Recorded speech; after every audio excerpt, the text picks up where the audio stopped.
रूपमा म देखाइरहेको छु यो दृश्य हेर्न सक्नुहुन्छ कति रमाइलो छ। यहाँ मान्छे यहाँ मामबाबुहरू फोटो खिचिराख्नु भएको छ। त्यति बेला म तपाईँलाई प्रत्यक्ष रूपमा हामीलाई देखाउने प्रयास गरिरहेका छौँ र त्यससँगै प्रयास जारी नै रहेको छ।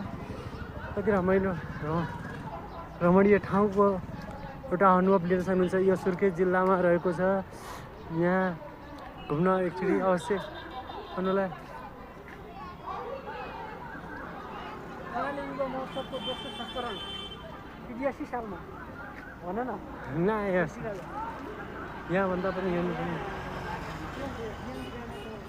डिएमपी डाँडाको सबैभन्दा मुख्य आकर्षण यो फुल रहेको छ। यहाँ मान्छेहरू फोटो खिच्न लालायित हुन्छन्। यहाँ फोटो खिच्नलाई